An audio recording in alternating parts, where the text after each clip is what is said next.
નમો અરિહંતાણં નમો સિદ્ધાણં નમો આયર્યાણં નમો ઉજ્જયાણં નમો લોયે સૌસાહુનમ અસપંચનમોકારો સર્વપાવપનાશનો મંગલાણં ચ સૌવર્તે પરમં અવૈમંગલમ અજ્ઞાનતિમિરંધાનાં જ્ઞાનાંજનશલાકયા ચક્ષુન્મીલિतं येन તસ્मै શ્રીગુરવે નમઃ મુખાદિવ્યાકુક્ષિરત્નં શબ્દજિતવર્યાત્મજં શ્રીરાજચन्द्रयहुं वन्दे तत्त्वलोचनदायकम् પ્રભુતત્વલોચનદાયકम्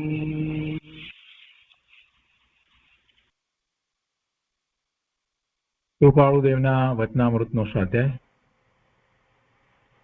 એમાં વ્યાખ્યાન સાર 2 નો સ્વાધ્યાય આપણે કરી રહ્યા છીએ. એનો 30મો બોલ એટલે 30મો વિભાગ, એના 9મા પેટા વિભાગ સુધી સ્વાધ્યાય કર્યો છે. આજે આગળ લઈએ છીએ. અહીંયા 30મો બોલ, પારા નંબર 784.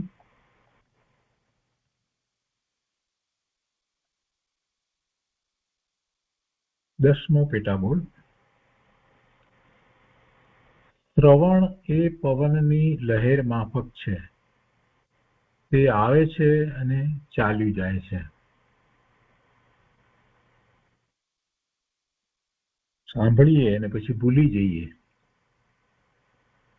શ્રવણ એ પવનની લહેર માફક છે, આવે છે અને ચાલ્યું જાય છે.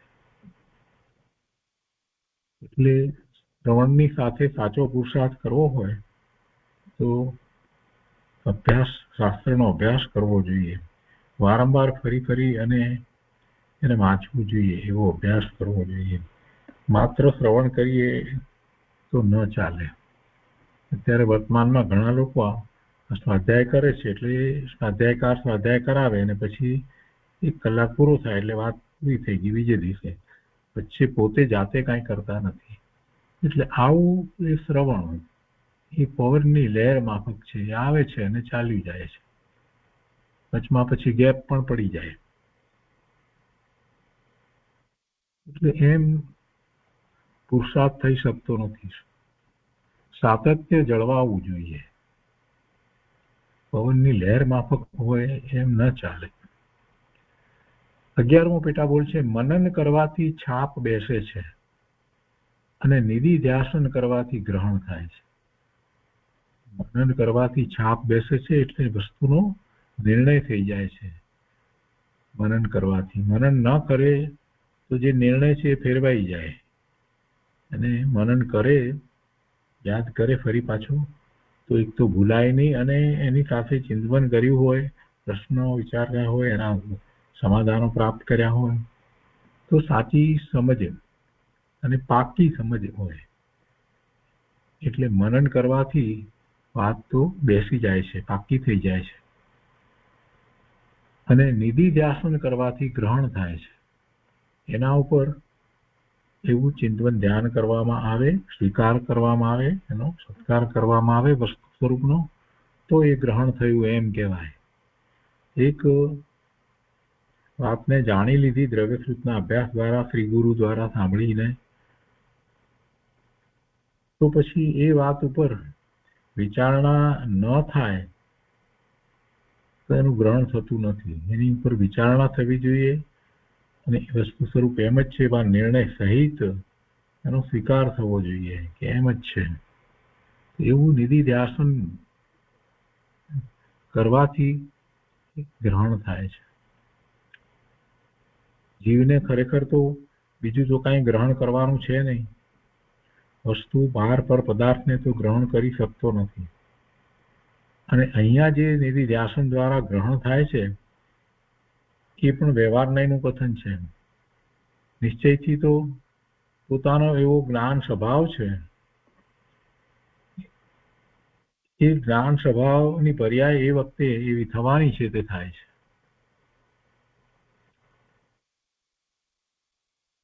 પોતાનો જ્ઞાન સ્વભાવ તો પરિપૂર્ણ છે, કેવળ જ્ઞાન સ્વભાવ છે, કેવળ દર્શન સ્વભાવ છે, પણ એ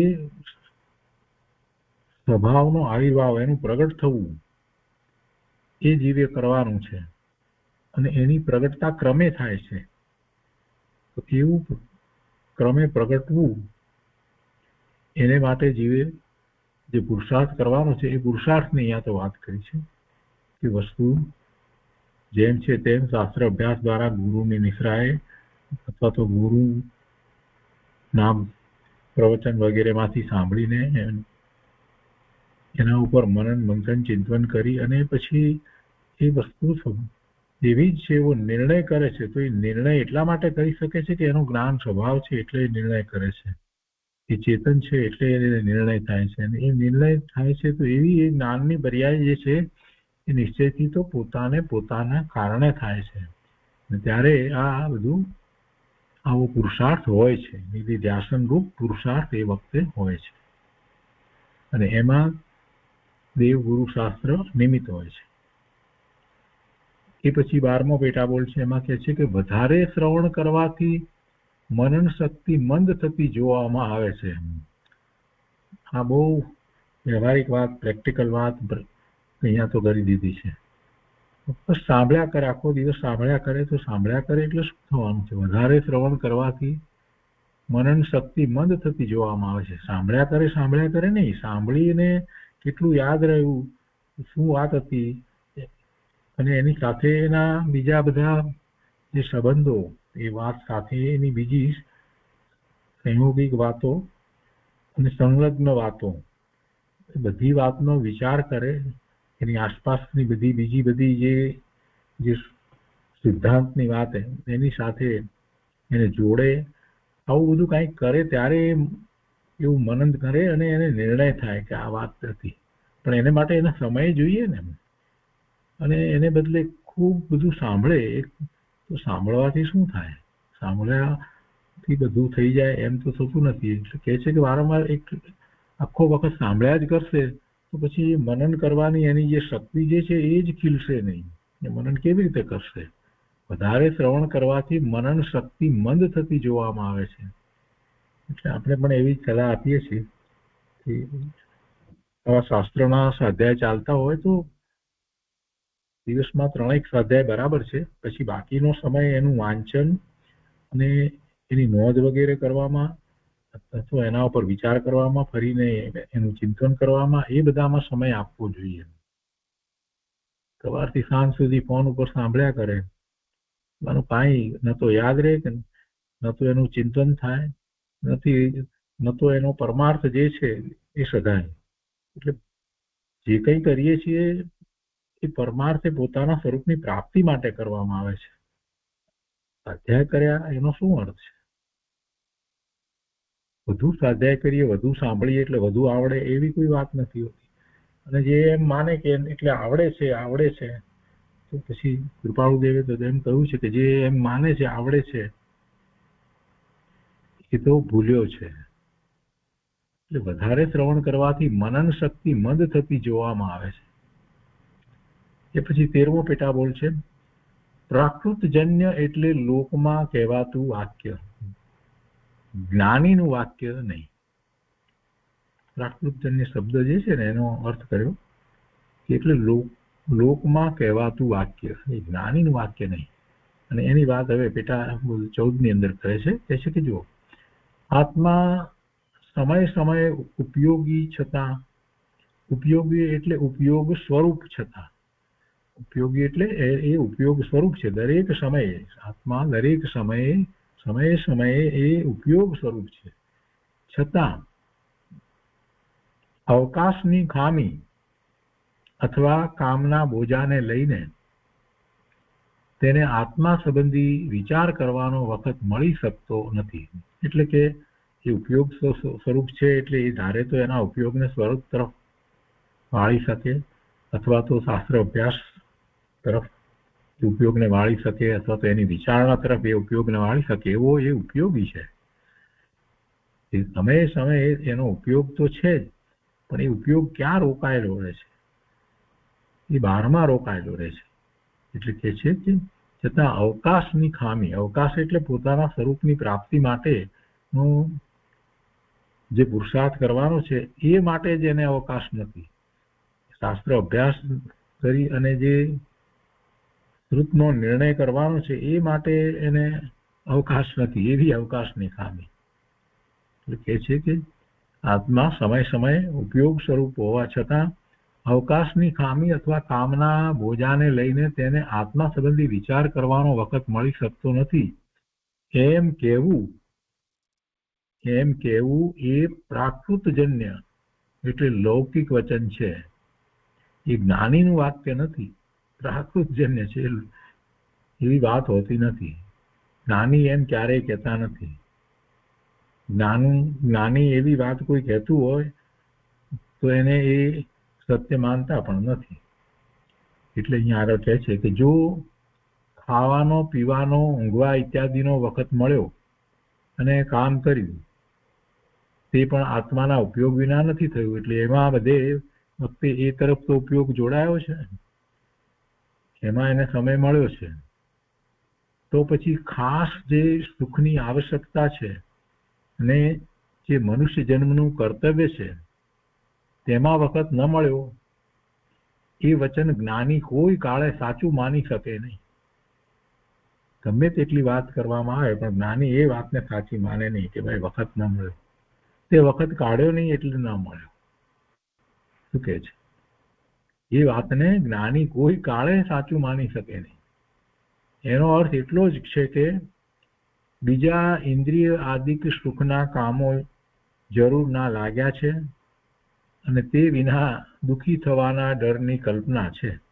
આ નહીં કરીએ તો પોતાને તકલીફ પડશે, પોતાને દુઃખ થશે, પોતાને અગવડ પડશે વગેરે. એટલે બીજા બધા કામો એને મહત્વ ના લાગ્યા, એમાં એને સુખ બુદ્ધિ છે અને કેટલાક કામો જો ન કરવામાં આવે તો એને ડર છે. તો એ બધાને કારણે એ એમાં જ એ વ્યસ્ત રહે છે.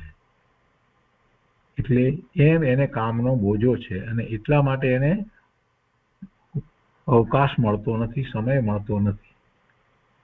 અને એ વાત જ્યારે કરે છે એ રીતે તો જ્ઞાની તો એમાં કોઈ રીતે સહમત થતા નથી. કે છે કે જ્ઞાની કોઈ કાળે એને સાચું માનતા નથી, માને જ નહીં. આગળ કહે છે અહીંયા એમાં કે આત્મિક સુખના વિચારનું કામ કર્યા વિના અનંતો કાળ દુઃખ ભોગવવું પડશે અને અનંત સંસાર ભ્રમણ કરવો પડશે. એ વાત જરૂરની નથી લાગતી. મતલબ આ ચૈતન્ય કૃત્રિમ માન્યું છે, સાચું માન્યું નથી. વખત નથી મળતો, અવકાશ નથી વગેરે જે વાત છે એ બધી કૃત્રિમ વાતો છે, એ સત્ય વાત નથી. જરાક વિચાર કરે કે આત્મિક સુખના વિચારનું કામ કર્યા વિના અનંતો કાળ દુઃખ ભોગવવું પડશે. અનંત કાળ સુધી આ અત્યારે વર્તમાનમાં જે પ્રાપ્ત થયું છે, સંઘની પચેન્દ્રિયપણું, જીનવાણી, એટલું બુદ્ધિબળ, તો એ બધું મળ્યું છે. અને જો આ સંસાર ભ્રમણ માંથી છૂટવાનો આવો જ્યારે અવકાશ મળ્યો છે તો એમાં એ પોતે એવું કાર્ય નહીં કરી લે તો પછી ક્યારે કરશે? તો આ કાર્ય કરવા જેવું એને નથી લાગતું. એમ કે છે કે અનંત સંસાર ભ્રમણ કરવો પડશે, તો પછી આ શાશ્વત સુખને માટેનું જે કાર્ય છે એ કરવાની જરૂર નથી લાગતી.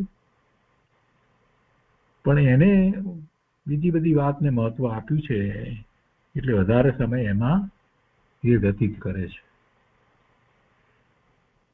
એ પછી 15મો પેટાબોલ છે. સમ્યક દ્રષ્ટિ પુરુષો કર્યા વિના ચાલે નહીં એવા ઉદયને લીધે લોક વ્યવહાર નિર્દોષપણે લજ્જાયમાનપણે કરે છે.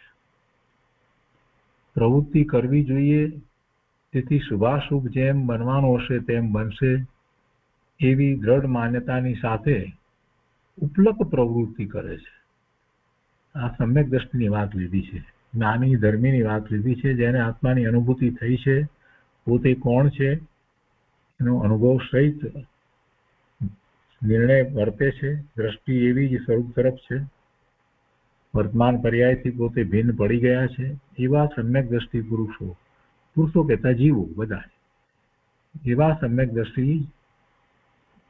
કર્યા વિના ચાલે નહીં એવા ઉદયને લીધે કેવા કેટલાક પ્રકારના કર્મના ઉદય આવ્યા હોય એમાં પોતે ફસાયા છે એમ કહીએ તો ચાલે. કેટલાક કર્મના ઉદયો એવા હોય કે એમાં એમને કેટલોક લોક વ્યવહાર કરવાનો થાય તો એ નિર્દોષપણે અને લજ્જાયમાનપણે કરે છે. કૃપાળુ દેવને પણ એવો ઉદય વર્તતો હતો એટલે એ વેપાર કરતા હતા. કોઈ રુચિ હતી એટલે વેપાર કરતા હતા એમ ન હતું. એમને એ બધું ઝેર જેવું લાગતું હતું. કેટલોક લોક વ્યવહાર એ બધો પણ દોષ વિના એવી રીતે અને લજ્જાયમાનપણે એટલે એમાં તો ઉલટી એમને લજ્જા થતી હતી. આ ક્યાં કરીએ, આવું અમને શોભે નહીં, અમે આ કરી રહ્યા છીએ બરાબર નથી, આ અમારું કાર્ય નથી, આ અમારું કર્તવ્ય નથી. અને એ બધું જે થાય છે તો એમાં પણ પાછું કોઈ અપેક્ષા નથી કે આમ બને તો સારું, તેમ બને તો સારું, એવી કોઈ વાત નથી. પ્રવૃત્તિ કરવી જોઈએ, તેથી શુભાશુભ જેમ બનવાનું હશે તેમ બનશે એવી દ્રઢ માન્યતાની સાથે ઉપલક પ્રવૃત્તિ કરે છે. કેવા માત્ર પ્રવૃત્તિ કરે છે, કોઈ રસ દઈને કે એના આવા પરિણામ આવે એવી ઈચ્છા સહિત કે એવી રીતે કોઈ પ્રવૃત્તિ કરતા હોતા નથી. આ જ્ઞાની સમ્યક દ્રષ્ટિની વાત લીધી છે. સંસાર પ્રત્યે ઉદાસીનતા હવે એમને જ્ઞાન સહિત વર્તે છે.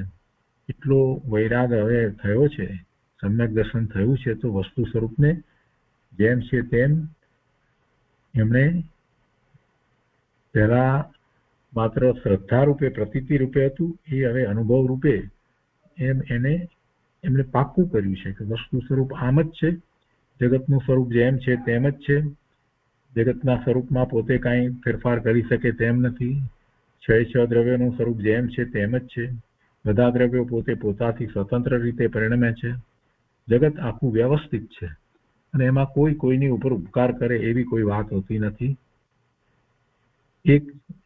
એક દ્રવ્યનું કાર્ય થતું હોય એ વખતે બીજા દ્રવ્યનું પણ સાથે કાર્ય થતું હોય તો એ એમાં અનુકૂળ હોય તો એની ઉપર નિમિત્તનો આરોપ અપાય, પરંતુ છેવટે તો જેનું કાર્ય પોતે પોતાથી કરે છે એ ઉપાદાન કારણ છે,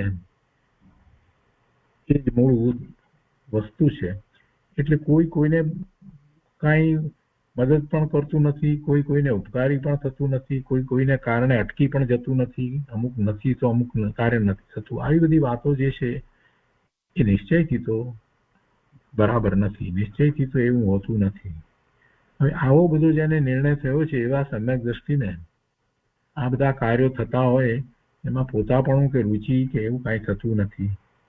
ઠીક છે, એવા કર્મના ઉદય છે ને એની વચ્ચે રહ્યા છે તો થાય છે તો થાય છે, બસ એવો એમનો ભાવ હોય છે. અને એવી પ્રવૃત્તિ કરે છે તો કે છે કે જેમ બનવાનું હશે એમ બને, એના માટે કોઈ આકાંક્ષા ઈચ્છા પણ નથી, કોઈ મહત્વાકાંક્ષા હોતી નથી, કાંઈ નથી, આમ જ થવું જોઈએ એમ પણ નથી. પરિણામ જે આવે તે સ્વીકાર્ય જ છે, કોઈ પરિણામ માટે પણ કોઈ બાંધછોડે કરતા નથી કે કોઈ પરિણામ માટે આસક્તિ ઈચ્છા કરતા નથી કે એને માટે કોઈ વિશેષ પ્રયત્ન પણ કરતા નથી. જે છે તે છે, જેમ થઈ રહ્યું છે તેમ બરાબર, જે થવા યોગ્ય છે તેમ થશે, એવો આખો ભાવ છે. એટલે એમ જગતના પદાર્થો પ્રત્યે, જગતના પરિણમન પ્રત્યે એમને ઉદાસીનતા છે, એવો વૈરાગ્ય છે, જ્ઞાન સહિતનો વૈરાગ્ય છે, અનુભૂતિ સહિતનો વૈરાગ્ય છે.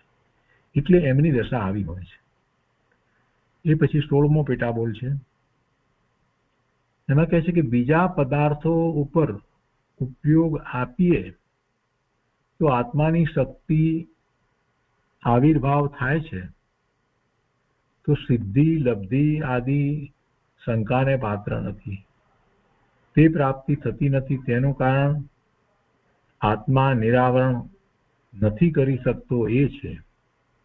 એ શક્તિ બધી સાચી છે. ચૈતન્યમાં ચમત્કાર જોઈએ, તેનો શુદ્ધ રસ પ્રગટવો જોઈએ.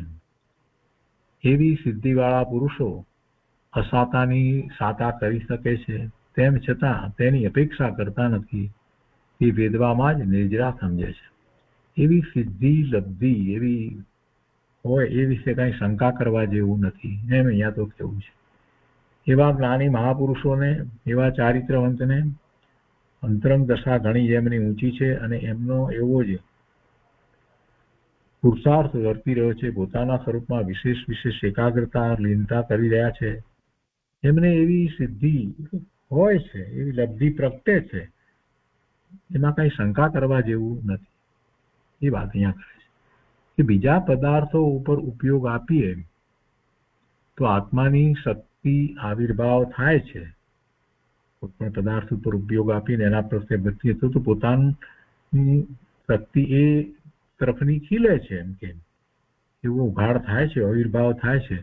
તો પછી એ જ રીતે જે મહાપુરુષોએ, એવા મહાત્માઓએ પોતે પોતાના સ્વરૂપના લક્ષ્ય જે એવો પુરુષાર્થ કર્યો હોય તો એમને કેટલીક એવી સિદ્ધિ, એવી ઉપલબ્ધિઓ થાય તો થાય. એ કઈ વાતમાં શંકા કરવા જેવું નથી. એ સિદ્ધિ લબ્ધિ આદિ શંકાને પાત્ર નથી. તે પ્રાપ્ત થતી નથી તેનું પણ બધાને એ પ્રાપ્ત કેમ નથી થતી? તો એવો પુરુષાર્થ બધાનો હોતો નથી એટલે નથી થતી. તે પ્રાપ્ત થતી નથી તેનું કારણ આત્મા નિરાવરણ નથી કરી શકતો એ છે. શક્તિ તો અંદરમાં પડેલી છે પણ એનું નિરાવરણ એ કરી નથી શકતો. નિરાવરણ કરવાનો માર્ગ મહાપુરુષોએ બતાવ્યો છે કે સ્વરૂપનું લક્ષ્ય કરે છે, કસાય રહિત થઈ જાય છે, જગત પ્રત્યે વૈરાગ્યનો ભાવ છે અને એકમાત્ર પોતાનું સ્વરૂપ એની જ લગ્ની લાગી છે અને એનો જ પુરુષાર્થ કરે છે. તો પછી બધા આવરણો એક પછી એક ખસતા જાય છે. એટલે કે પોતાને એવી ઉપલબ્ધિઓ થાય છે, કોઈ પ્રકારની સિદ્ધિ પ્રગટ થઈ જાય છે કે કોઈક એવી લબ્ધિ પણ હોય છે. કે એ શક્તિ બધી સાચી છે, એ હોય છે, સાચું છે.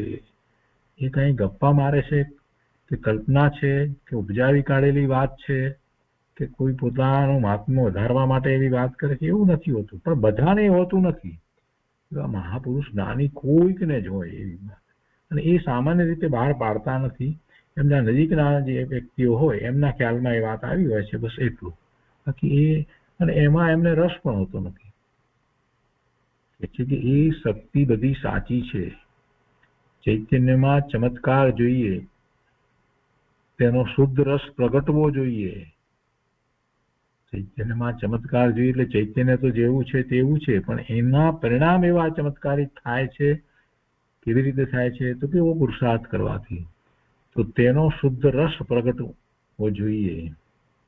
એવી સિદ્ધિવાળા પુરુષો, કેટલી કેવી સિદ્ધિ હોય છે એની વાત કરતા કહે છે કે એવી સિદ્ધિવાળા પુરુષો, એવા જીવો અસાતાની સાતા કરી શકે છે,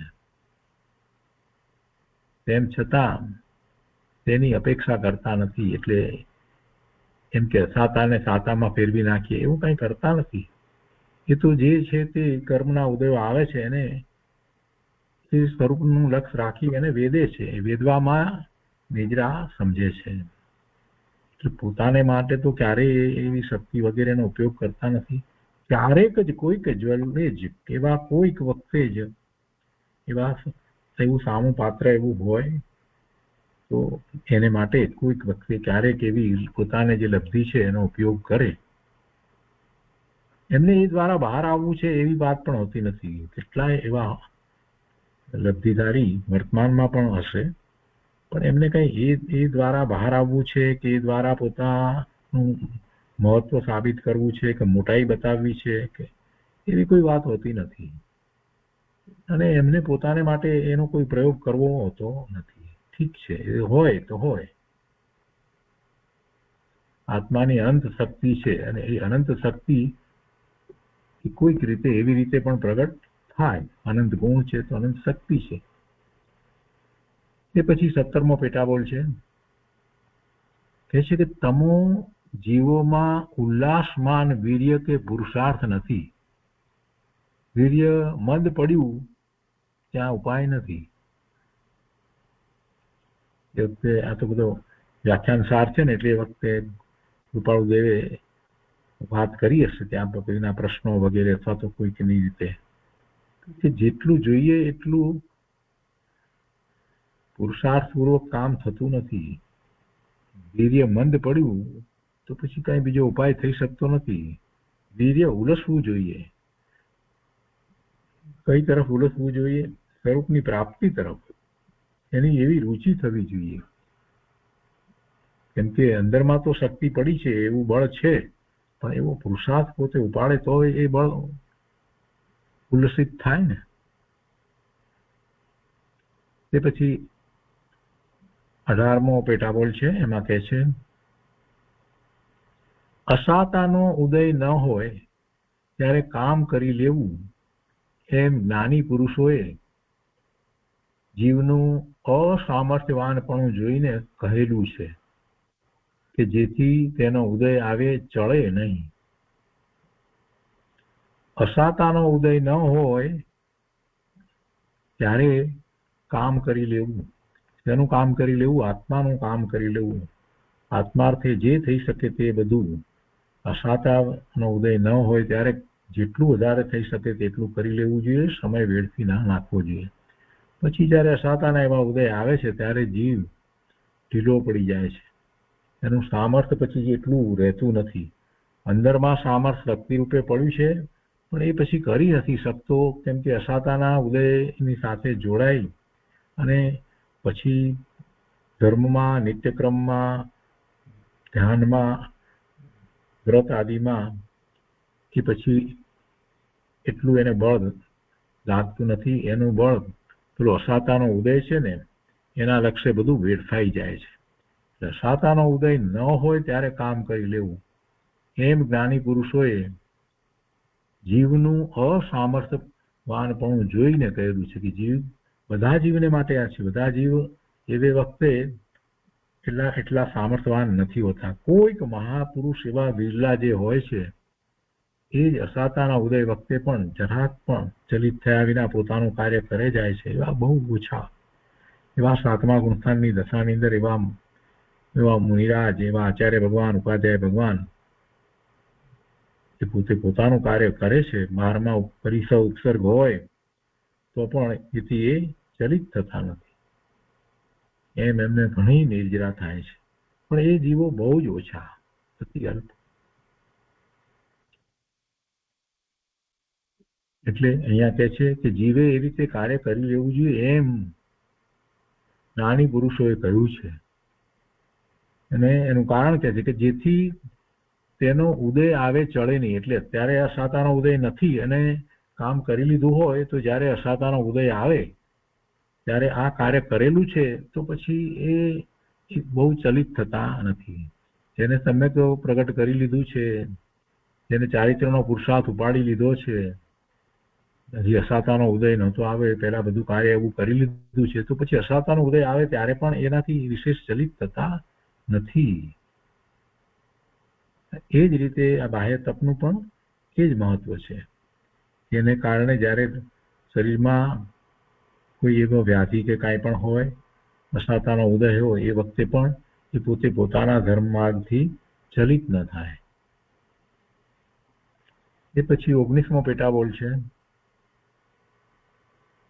માં કહે છે કે સમ્યક દ્રષ્ટિ પુરુષને નાખુદાની માફક પવન વિરુદ્ધ હોવાથી વહાણ નરડી રસ્તો બદલવો પડે છે. તેથી તેઓ પોતે લીધેલો રસ્તો ખરો નથી એમ સમજે છે.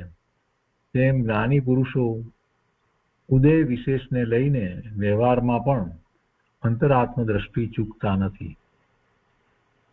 નાખુદા એટલે કે જે પેલો વાહન ચલાવવા વાળો છે એ કંડેલ પણ એને કહેવામાં આવે છે. મોટું વાહન હોય તો સારા શબ્દમાં કહીએ તો એનો એ નાવિક કપ્તાન જે કહીએ તે. તો પહેલા તો એવા વાહન હતા કે જે પવનથી ચાલતા, એટલે સઢ ચડાવવામાં આવે અને સઢ હજી પણ એવા હોય છે. તો એ પવન એ સઢમાં ભરાય અને પછી એ ચાલે. તો જે તરફ પવન હશે એ તરફ જ જશે, જે તરફ જવું છે એ તરફ જવાય એમ બનતું નથી. એટલે પછી એવી વખતે એ સઢની દિશાને અમુક રીતે રાખે છે, ત્રાંસી કરતા હોય છે. સઢને ક્યારેક ઉતારી લે, સાવ વિરુદ્ધ પવન હોય તો એમ કરી અને ફેરફાર કરે અને પછી એ રીતે આગળ થોડોક સમય એ પોતે બીજા વેસા વગેરેથી આગળ વધે. આવું બધું કરી અને એ છેવટે એની જે ખોટી દિશામાં જે ચાલ્યું જાય પવનને કારણે, તો એને ફેરવી નાખે છે. એટલે એ ઉદાહરણ લીધું છે કે નાખુદાની માફક પવન વિરુદ્ધ હોવાથી વહાણ મરડી રસ્તો બદલવો પડે છે એમને. એ રીતે રસ્તો એમને બદલવાનો થાય છે. તો સમ્યક દ્રષ્ટિ પણ એવી રીતે કરે છે અને તેથી તેઓ પોતે લીધેલો રસ્તો ખરો નથી એમ સમજે છે. અહીંયા સમ્યક દ્રષ્ટિની વાત તો જુદી રીતે લીધી છે કે ક્યારેક એવું થયું, અહીંયા જેમ કહ્યું કે પવન વિરુદ્ધ, એટલે આ સમ્યક દ્રષ્ટિને પોતાનું જે માર્ગ કંઈક કોઈક રીતે એવો લેવાયો હોય તો એ એમને જયારે એમ લાગે કે આ તો જિનેશ્વર ભગવાનની વાણીથી વિરુદ્ધ કંઈક વાત આવી ગઈ છે, એવો વિરુદ્ધ માર્ગ છે, પેલો વિરુદ્ધ રસ્તો જ હતો પવન વિરુદ્ધને કારણે. એવી રીતે અહીંયા વિરુદ્ધ માર્ગ જયારે એમને લાગે છે તો એ ફેરવી નાખે છે. તેથી તેઓ પોતે લીધેલો રસ્તો ખરો નથી એમ સમજે છે પછી એ ફેરવી નાખે છે. તેમ જ્ઞાની પુરુષો ઉદય વિશેષને લઈને, એવા કર્મના ઉદય આવ્યા હોય અને એને કારણે એની સાથે જોડાઈ અને કંઈક આગળ વધતા હોય તો તરત એમને ખ્યાલ આવે છે કે ના ના, આ રસ્તો બરાબર નથી, આ રીતે વર્તવું બરાબર નથી, આ માર્ગે જવું બરાબર નથી, આ તો જીનવાણીની વિરુદ્ધ છે. એવું તરત એમને ભાન જ્ઞાન વર્તે છે તો એ રસ્તો ફેરવી નાખે છે. ઉદય છે તો ભલે રહ્યા, ઉદયને કારણે એમાં એ જોડાઈ અને એ પોતે માર્ગને ચૂકી જાય કે ભ્રષ્ટ થઈ જાય એમ થતું નથી. મોક્ષ માર્ગથી એ ભ્રષ્ટ થતા નથી. જ્ઞાની પુરુષો ઉદય વિશેષને લઈને વ્યવહારમાં પણ અંતર આત્મદ્રષ્ટિ ચૂકતા નથી. વ્યવહારમાં પણ, એટલે એમનો વ્યવહાર પાછો સાચો રહે છે. અહિંસા, સત્ય, અચૌર્ય, અપરિગ્રહ, બ્રહ્મચર્ય વગેરે જે કાંઈ છે એ બધા ગુણો જે ઉઘડ્યા છે તો એને આંચ ના આવે એવું એમનું વર્તન રહે છે. માયાચાર વગેરે કરતા નથી. કાંઈક ભલે એવા ઉદયો આવ્યા હોય તો પણ. તો એ પછીથી 20મો બોલ છે. ઉપાધિમાં ઉપાધિ રાખવી, સમાધિમાં સમાધિ રાખવી. અંગ્રેજોની માફક કામ ટાણે કામ અને આરામ ટાણે આરામ, એકબીજાને ભેળસેળ કરી દેવા ન જોઈએ. સામાન્ય વાત ત્યારે કોઈએ પ્રશ્ન પૂછ્યો હશે ત્યારે કહ્યું હશે. આપણે કહીએ છીએ ને કે જે કરીએ તે બરાબર કરવું જોઈએ. એટલે એમાં ખાસ કરીને આપણે તો અહીંયા પરમાર્થે વાત કરી રહ્યા છીએ. એમાં પછી કરવા ખાતર કરીએ, અડધું પડધું કરીએ, આ કરીએ પેલું કરીએ, બે જગ્યાએ કામ તેમ એમ ન હોય. સ્વાધ્યાય પછી કરીએ છીએ તો સરસ રીતે સ્વાધ્યાય થાય. પછી મન બીજે પણ ભટકતું હોય ને અડધું હાથમાં કંઈક કામ કરતા કરતા સ્વાધ્યાય કરીએ, એવી બધી વાત ન હોય. કેટલાક લોકો એવું પણ કરતા હોય છે, કામ કરતા હોય અને પછી કે સ્વાધ્યાય સાંભળીએ તો કામ એ થાય છે એમ ને આ એ થાય છે એમ ન હોય. શાસ્ત્રમાં ધ્યાન આપવું જોઈએ. શાસ્ત્રના જ્યારે પણ સ્વાધ્યાય કરીએ ત્યારે જ્યારે જો એવી રીતે કરવામાં આવે તો એમાં શાસ્ત્રની જીનવાણીની વિરાધના થાય. એટલે સુધી કે કારમાં જતા હોઈએ અને પછી જેમ આપણે મ્યુઝિક સાંભળીએ છીએ એવી રીતે આત્મસિદ્ધિ સાંભળીએ ને તો આત્મસિદ્ધિની વિરાધના કહેવાય, કૃપાળુ દેવની વિરાધના કહેવાય, જ્ઞાની પુરુષની વિરાધના કહેવાય. અત્યારે વર્તમાનમાં આવું ચાલે છે એટલા માટે આ કહું છું. એવી રીતે ન હોય. ગુરુદેવનું પ્રવચન એવી રીતે કારમાં જતા હોઈએ અને સાંભળીએ એમ ન સંભળાય. એ જીનવાણીની વિરાધના છે. એને માટે સ્પેશિયલ સમય ફાળવીને જ કરવું જોઈએ. એ સૌથી મહત્વની વસ્તુ જે છે એને એવી રીતે ન કરાય. શાસ્ત્રની વાત છે, શાસ્ત્ર સામે હોય અને પહેલા એ સંબંધી વિચાર કરી, થોડું વાંચન કરી અને પછી એવા પ્રવચન વગેરે સાંભળીએ અને એ પછીથી પણ જે સાંભળ્યું એના ઉપર મનોમંથન ચિંતન ચાલે તો સ્વાધ્યાય થયો કહેવાય. એટલે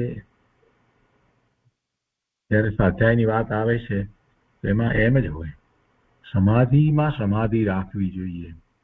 મૂળ વાત તો આ છે. સમાધિનો સમય છે, ધ્યાન કરવાનું છે, તો પછી ધ્યાનની જ વાત હોય, બીજી વાત એ વખતે હોય નહીં, બીજા વિચારો વિકલ્પો હોય નહીં. એવું પણ ન હોય કે હવે આના પછી મારે આ કાર્ય કરવાનું છે, તો ધ્યાન થતું જ નથી. એટલા માટે આપણે નિત્યક્રમને માટે, ધ્યાનને માટે ખાસ કરીને જે પૂર્વ તૈયારી વગેરેની વાત જે કરી છે એમાં એ બધી વાત લીધી છે. નહીતર વિકલ્પો જ આવશે. એમાં પછી 100% એનું જ લક્ષ્ય હોવું જોઈએ. સમાધિમાં સમાધિ રાખવી, શાંતિ જાળવવી પૂરેપૂરી, બીજી બધી વાતના વિકલ્પો કરવાય નહીં. અંતરમાં જો એ ભાવ આવ્યો છે તો પછી એ ભાવને પૂરેપૂરી રીતે આપણે માણવાનો છે, જેથી કરી એને શુદ્ધ ભાવે થઈ શકીએ. એ પછી 21મો પેટાબોલ છે, એમાં કહે છે કે વ્યવહારમાં આત્મકર્તવ્ય કરતા રહેવું. સુખ દુઃખ, ધન પ્રાપ્તિ અપ્રાપ્તિ એ શુભાશુભ તથા લાભાંતરાયના ઉદય ઉપર આધાર રાખે છે. પહેલી વાત એ લીધી કે વ્યવહારમાં આત્મકર્તવ્ય કરતા રહેવું.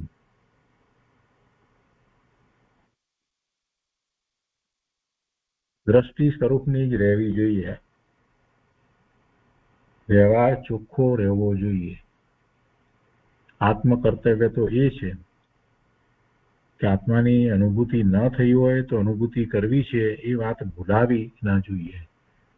અને એ વાત ભૂલાય નહીં એ માટે બીજી બધી વાતને ગૌણ કરવી જોઈએ એવો વ્યવહાર હોવો જોઈએ. વ્યવહારમાં આત્મકર્તવ્ય કરતા રહેવું એટલે શું? કે પોતાને સવારથી સાંજ સુધી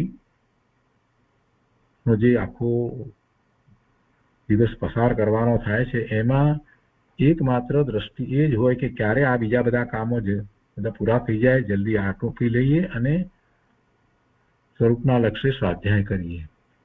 એવું અંદરમાં વિકલ્પ સતત ચાલવો જોઈએ. એને બદલે લોકોને ઊંધું ચાલે છે કે સ્વાધ્યાય કરતા કરતા બીજી વાતના વિચાર કરે. એમ ન હોવું જોઈએ. બીજી બધી વાત હોય ત્યારે પણ એમ જ હોય કે આમાંથી જલ્દી હું નિવૃત્તિ લઈ અને મારો સ્વાધ્યાય કરું, મારું ધ્યાન કરું. એ આત્મકર્તવ્ય છે. સ્વરૂપના લક્ષ્ય જે કાંઈ કરવાનું છે, મંદ કશાએ પરિણમવું છે, તો વ્યવહારમાં પણ જ્યારે એવા તીવ્ર કશાયના ઉદય આવે તો તરત જ બ્રેક મારવી, પાછા વળવું. અરે આ મને ન શોભે. જે એ વખતે રિસ્પોન્સ અપાઈ ગયો, પણ પછી અંતરની અંદર પાછા વળી જવું અને એ સમયે પ્રતિક્રમણ કરવું. હું ભગવાન આત્મા જ્ઞાન આનંદ સ્વરૂપ છું અને આ બધું મને ન શોભે. એમ આખો વ્યવહાર એ રીતે ચાલવો જોઈએ. સ્વરૂપની જ દ્રષ્ટિ રહેવી જોઈએ. એવું આત્મકર્તવ્ય એ કરતા રહેવું એટલે એવી સતત જાગૃતિ રાખવી જોઈએ. સ્વરૂપને વિશે એવી સતત જાગૃતિ રાખવી જોઈએ. પોતે જે છે એનું જ્ઞાન ભાન અનુભવ સહિત ન થયું હોય તો પણ એની જ સતત દ્રષ્ટિ રાખવી જોઈએ. એવું આત્મકર્તવ્ય કરતા રહેવું. હવે કહે છે કે સુખ દુઃખ, ધનની પ્રાપ્તિ અથવા તો ધનની અપ્રાપ્તિ, તો એ બધું જે છે એનું કારણ છે. એના કારણ શું છે? તો કે શુભાશુભ તથા અંતરાય કર્મમાં લાભ જે થવાનો હોય એનો અંતરાય પડતો હોય, એટલે લાભાંતરાય એવી કર્મની પ્રકૃતિનો ઉદય, એ બધા ઉપર એનો તો આધાર છે. એટલે જે સંયોગે કરીને આપણે જેને સુખ માનીએ છીએ એ બધાનો આધાર, અથવા તો એવા પદાર્થો વગેરેની પ્રાપ્તિ થવી, તો એનો આધાર તો પૂર્વે જે કર્મ કર્યા છે, જે ઉદયમાં આવે છે એ પ્રમાણે થાય છે. અને એમાં અંતરાય કર્મને કારણે પણ કેટલાય પ્રકારે અંતરાય પડે, લાભ ન થાય. દાનાંતરાય, લાભાંતરાય 5 પ્રકાર એમાં કહેવામાં આવ્યા છે ને અંતરાય. તો એ બધા ઉપર આધાર રાખે છે. શુભના ઉદયની સાથે અગાઉથી અશુભના ઉદયનું પુસ્તક વાંચ્યું હોય તો શોક ન થાય. જો એ વાતને સમજાવી છે કે આ વાત માટે પહેલાથી જ્યારે સમજી લીધું હોય કે અશુભનો પણ ઉદય આવી શકે, કર્મના ગ્રંથનો અભ્યાસ કર્યો હોય અને કેટલી કર્મની પ્રકૃતિ છે ને દરેક કર્મની પ્રકૃતિનો જ્યારે ઉદય આવે તો શું ફળ આવે એ પણ અભ્યાસ થોડોક હોય, અને થોડો સાથે એ પણ અભ્યાસ હોય કે એ બધી કર્મની પ્રકૃતિ કેવી રીતે બંધાય છે વગેરેનો થોડો ઘણો પણ અભ્યાસ હોય તો એને ખ્યાલ આવે કે આ એવી કર્મની પ્રકૃતિનો ઉદય છે તો પુણ્ય પ્રકૃતિનો ઉદય છે, તો એ પ્રમાણે આ બધું મળ્યું છે. પણ એ ઉદય અમુક સમય સુધી જ રહે, કે હંમેશા રહે એવું ન પણ બને. એનો સ્થિતિબંધ હોય ત્યાં સુધી હોય, પછી કઈ નહીં, ઉદયમાં આવ્યું ને પછી ખરી જાય. નામ કર્મની પ્રકૃતિઓ જે છે એમાં શરીરની જે કંઈ પ્રકૃતિઓમાં જે કંઈ ફેરફારો થવા આ બધું એવું બધું થાય, અને એ નામ કર્મની પ્રકૃતિની અંદર એક યશ નામ કર્મ નામની પ્રકૃતિ છે. હવે એ યશ નામ કર્મની પ્રકૃતિનો ઉદય એવો હોય કે તમે કંઈ પણ ના કરો તો પણ બધા બહુ માન આપે, એટલું બધું માન આપે કે વાત ના પૂછો. ઘણી વાર તો એમ થાય કે આપણે તો કાંઈ કર્યું નથી છતાંય બધા બહુમાન આટલું બધું કેમ કરે છે. અને જ્યારે એ ઉદય પૂરો થઈ જાય તો તમે સારામાં સારું શ્રેષ્ઠ કાર્ય કરતા હો, ખૂબ સાત્વિક જીવન જીવતા હો, બધી વાતો હોય, અરે સમ્યક દર્શન થઈ ગયું હોય તો પણ યશ નામ કર્મની પ્રકૃતિનો પછી એવો ઉદય ન હોય તો કોઈ તમને એને માટે યશ આપે કે બહુમાન કરે કે એવું બધું થાય જ નહીં, કોઈ બોલાવે પણ નહીં. તો એથી કરીને શું, એ તો કર્મની પ્રકૃતિનો ઉદય હતો, એને એ ઉદયને આધીન એ તો હતું. અને એ કર્મની પ્રકૃતિના ઉદયને આધીન જ્યારે એવું થઈ રહ્યું હોય તો એથી કંઈ આત્માને લાભ થોડો થાય છે. અને એનો ઉદય પૂરો થઈ જાય તો એથી કંઈ આત્મા કંઈ હારી જાય છે? આત્મા તો એનો એ જ રહે છે. ભગવાન આત્માને એની સાથે શું સંબંધ છે? એટલે જ્યારે એ બધો અભ્યાસ એવી રીતે બધી પ્રકૃતિ વિશે એ રીતે કર્યો હોય કે ભાઈ પુણ્યની પ્રકૃતિના ઉદય હોય ને પાપની પ્રકૃતિના ઉદય હોય, અશુભના ઉદય એટલે પાપ પ્રકૃતિના ઉદય, તો એ વિશે પણ વાંચ્યું હોય કે અઘાતી કર્મની પ્રકૃતિઓમાં કેટલી બધી પાપ પ્રકૃતિનો ઉદય છે, અને ઘાતી કર્મની તો બધી જ પ્રકૃતિ પાપ પ્રકૃતિ છે.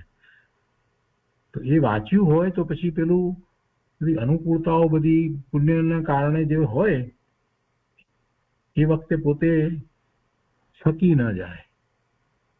અને એ બધું પહેલેથી વાંચી રાખ્યું હોય તો જ્યારે એ એવા ઉદયો જે છે પુણ્ય પ્રકૃતિના એ જ્યારે પૂરા થાય ત્યારે પછી એ હતાશ નિરાશ ન થઈ જાય અને એ ધર્મને ચૂકી ન જાય. મૂળ વાત તો એ કરવી છે એમને તો કે શુભના ઉદયની સાથે અગાઉથી અશુભના ઉદયનું પુસ્તક વાંચ્યું હોય તો પછી જ્યારે એવો અશુભ અથવા તો પુણ્યને બદલે પછી પાપ પ્રકૃતિનો ઉદય આવે, પુણ્ય પ્રકૃતિના ઉદય પૂરા થઈ ગયા હોય ત્યારે શોક ન થાય. શુભના ઉદય વખતે શત્રુ મિત્ર થઈ જાય છે અને અશુભના ઉદય વખતે મિત્ર શત્રુ થઈ જાય છે. એટલે એમાં કોઈ બીજાનો દોષ છે એમ નથી હોતું, એ તો આપણા કર્મની પ્રકૃતિનો એવો ઉદય છે. અને એ વાતને જ્યારે સમજ્યા હોઈએ તો પછી શાંતિ જળવાઈ રહે, એનો વિચાર પછી કરવો ન જોઈએ. એ બધું કર્મને આધીન છે, કર્મનો ઉદય છે. પહેલા આમ હતું ને હવે કેમ આમ, પહેલા તો આમ હતું ને પછી હવે કેમ આમ, બધું એમ જ હોય. સામાન્ય રીતે જીવનની અંદર મોટાભાગના લોકોને એવો એક દશકો આવે છે કે જેમાં એને પુણ્યનો ઉદય હોય છે, પછી એ પૂરો થઈ જાય. અને મોટાભાગનાને જીવનની સંધ્યાએ પાપના ઉદયો વધારે હોય, પુણ્યના ઉદયો ઓછા હોય, એટલે પછી અનેક પ્રકારે એ પછી એને પ્રગટ દેખાય કે પહેલા આ લોકો આમ કરતા હતા, પોતાના સ્વજનો વગેરે આ તે બધા આવી રીતે વર્તતા હતા, બહુ હતું બધું. હવે તો કોઈ સાંભળતાય નથી, વાતને સાંભળતા નથી વગેરે વગેરે હોય બધું. કેમ કે એને હવે બાકી રહ્યા હોય એટલા પાપના ઉદયો જ બાકી રહ્યા હોય તો પછી એમ જ હોય ને. એટલે એ વાતને જ્યારે સમજવામાં આવે, વારંવાર એ વાતને તો યાદ કરીને સમજવી પડે, નહીં તો ખૂબ આર ધ્યાન થઈ જાય. કોઈના પ્રત્યે દ્વેષ પણ થઈ જાય, જેના પ્રત્યે ખૂબ રાગ હતો એના જ પ્રત્યે દ્વેષ થઈ જાય. આ બધું જીવોને થાય છે, બધાને થાય. એટલે મહાપુરુષોએ આ વાત આપણને ખૂબ સારી રીતે સમજાવી છે કે ભાઈ બધું એ કર્મને આધીન, એટલે એને આધીન ઉદયો છે, પણ એને આધીન તું નથી. ગુરુદેવે એ વાતનો ટંકાર કર્યો છે કે કર્મના ઉદયો આવે એને તું આધીન ક્યાં છો? કર્મના ઉદયો ક્યાં એમ અને તું એ વખતે પણ સ્વતંત્રપણે તારા સ્વરૂપનું લક્ષ કરી શકે છે. તું કરવા ધારે તો કરી શકે છે. બધા જ મિથ્યા દ્રષ્ટિઓએ સમ્યક તો પ્રગટ કરીને સમ્યક દ્રષ્ટિ થયા છે એવો પુરુષાર્થ કર્યો છે. તો તું પણ કરી શકે છે. કર્મના ઉદયને વિખેર્યા. બરાબર છે, કેટલાક અસાધા વેદની વગેરેના એવા હોય, શરીરમાં પણ એવા ઉદયો આવ્યા હોય, શરીર વિપાકી પણ હોય, તો એ વખતે લાગે. પણ છતાં તું કહે છે, ગુરુદેવ કહે છે કે છતાં તું સ્વતંત્ર છો. તારા સ્વરૂપનું લક્ષ કરવા માટે તું સ્વતંત્ર છો. અંગની પચેન્દ્રિય થયો છે એ મોટામાં મોટું તારું પુણ્ય છે. જીનવાણી પ્રાપ્ત થઈ છે એ પણ મોટામાં મોટું તારું પુણ્ય છે. તો એ વાતને પકડી અને શીઘ્ર એવો ઉપાય કર. અને એ જ્યારે અસાતાના ઉદયો નથી આવ્યા ત્યારે કરી લેવા જેવું હોય છે. સાતા વખતે કરી લેવા જેવું હોય છે. એટલે જ્યારે સાતાના ઉદય છે એ વખતે જ અસાતાના ઉદય આવશે તો શું થશે એની તૈયારી કરી લેવી જોઈએ. એમ થયું હશે તો જ એ ધર્મમાં ટકી શકશે, નહીતર ટકી નહીં શકે. એ છે કે શુભના ઉદયની સાથે અગાઉથી અશુભના ઉદયનું પુસ્તક વાંચ્યું હોય તો શોક ન થાય.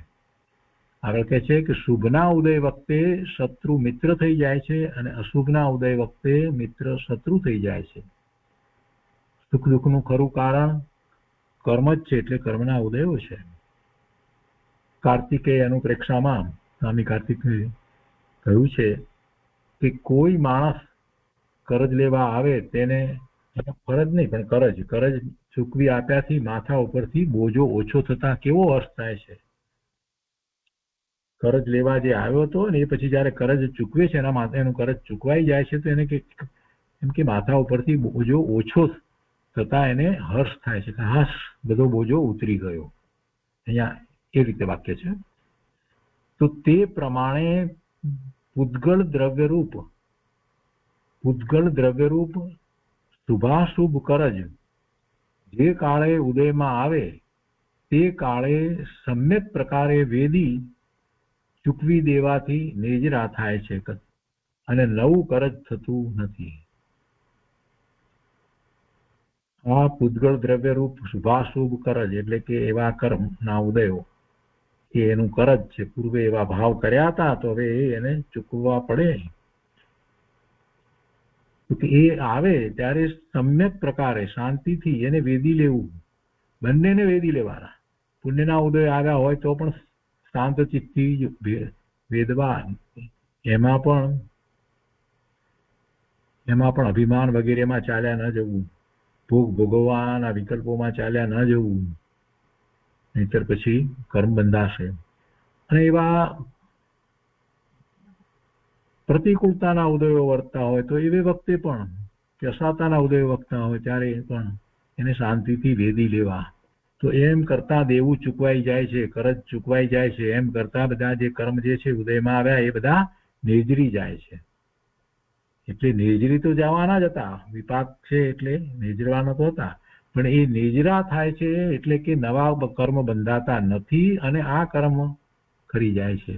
આ કર્મ ખરે એ વખતે જે ફળ આપે છે તેની સાથે મોટા ભાગે જીવ જોડાઈ અને નવા કર્મ બાંધે છે. તો જો એ સમ્યક પ્રકારે એ બધું વેદે છે એટલે કે એનું લક્ષ કર્યા વિના, આર્થ ધ્યાન કે રૌદ્ર ધ્યાન કર્યા વિના, અભિમાન કર્યા વિના, એમાં પોતાપણું દાખવ્યા વિના, તો એને સાચા અર્થમાં નિજરા થાય છે. નવા કર્મ બંધાતા નથી એટલે કે નવું કરજ થતું નથી. તો જ્ઞાની પુરુષે કર્મરૂપી કરજમાંથી મુક્ત થવા અને હર્ષાયમાનપણે તૈયાર થઈ રહેવું જોઈએ. કારણ તે દીધા વગર છૂટકો થવાનો નથી. હર્ષાયમાનપણે તૈયાર થઈ રહેવું જોઈએ એટલે એમાં પણ હર્ષ રહેવો જોઈએ. જે થાય તે થાય, એ કરજ મુક્ત થવામાં. એમ પેલું કરજ મુક્ત થાય છે તો પોતાના પૈસા આપીને થાય છે ને, એમાં હર્ષ ક્યાંથી થાય? છતાં પણ કરજ મુક્તિનો હર્ષ છે ને. એવી રીતે પોતાને જે આ છે એ પ્રસંગો જે પ્રતિકૂળતા આવ્યા હોય તો પણ એમાં પણ એમ હર્ષપૂર્વક બરાબર ઠીક છે, અપૂર્વે ભાવ કર્યા હતા એટલે પાપના ઉદય આવ્યા છે, કઈ નહીં એ આવ્યા છે, તમે એને શાંત ચિત્તથી ભોગવી લઈશું, વેદી લઈશું. અમે એમાં કોઈની ઉપર દોષારોપણ નહીં કરીએ, કોઈનો દોષ અમે નહીં કાઢીએ. એ અમારા કર્મના ઉદયને કારણે છે. છતાંય એવા કર્મના ઉદય છે તો પણ અમે તો ભગવાન આત્મા જ્ઞાન આનંદ સ્વરૂપ સિદ્ધ સમાન પૂર્ણ પવિત્ર જ છીએ, એ વાત હોવી જોઈએ એની સાથે. એમાં પછી એમ ના હોય કે અરે કર્મના ઉદય આવ્યા શું કરીએ આ તે, એવું આર્ધ્યાન એમ ના હોય. કર્મના ઉદય આવ્યા એટલી વાત બરાબર, પણ સાથે એવો ભાવ હોવો જોઈએ કે એક મારાથી જુદા છે, ભિન્ન છે. એ ઉદયને વિશે રહ્યા અને હું તો એવો ને એવો શુદ્ધ છું, પરિપૂર્ણ છું. મારા શુદ્ધ સ્વરૂપમાં એ કર્મે એના ઉદયો એ કાંઈ ફેરફાર કર્યો નથી, એમ પોતાની તૈયારી હોવી જોઈએ. તો એ 21મો પેટાબોલ થયો. હવે 22મો પેટાબોલ છે. સુખ દુઃખ જે દ્રવ્ય ક્ષેત્ર કાળ ભાવે ઉદય આવવાનું હોય તેમાં ઇન્દ્ર આદિ પણ ફેરફાર કરવાને શક્તિવાન નથી. બ્રહ્મદ પર્યાયની અંદર પણ આ જ વાત આવી છે ને, એ જ વાત આવી છે. સુખ દુઃખ જે દ્રવ્ય ક્ષેત્ર કાળ ભાવે ઉદય આવવાનું હોય તેમાં કોઈ ફેરફાર કરી શકતું નથી. જે રીતે આવવા યોગ હશે તે રીતે આવશે. સંક્રમણ વગેરે થયા હશે તો પણ એ આપણા પોતાના પુરુષાર્થથી થયા હશે, અથવા તો ઉત્કર્ષણ અપકર્ષણ થયા હશે તો પણ એ આપણા સાચા કે ખોટા પુરુષાર્થને કારણે થયા હશે. અને છેવટે ઉદય આવવાનો સમય થયો તો ઉદય આવે તો પછી એમાં કોણ ફેરફાર કરે? કોઈ ફેરફાર કરી શકતું નથી. પરંતુ એના તરફનો દ્રષ્ટિકોણ બદલી શકાય છે. ફેરફાર ના કરીએ, ફેરફાર થઈ શકતો નથી ને ફેરફાર કરવો નથી, પરંતુ એ તરફનો દ્રષ્ટિકોણ બદલી શકાય કે એ ઉદયો એ ઉદયને વિશે છે અને એને સ્થિતિબંધ છે. જેટલો સમય રહેવાના છે એટલો સમય જ રહેશે. એ કંઈ હંમેશને માટે કાયમને માટે મારી સાથે રહેવાના નથી. હું ભગવાન આત્મા જ્ઞાન આનંદ સ્વરૂપી અવિનાશી છું, નિત્ય છું, અનંતકાળથી છું ને અનંતકાળ રહેવા વાળો છું. ને આ બધું જે છે એ તો ક્ષણિક છે. એ ક્ષણિક જે છે તેમાં મારે કાંઈ ફેરફાર કરવો નથી. એ ફેરફાર થવાને યોગ્ય નથી. કોઈ એમાં ફેરફાર કરી શકે એમ નથી.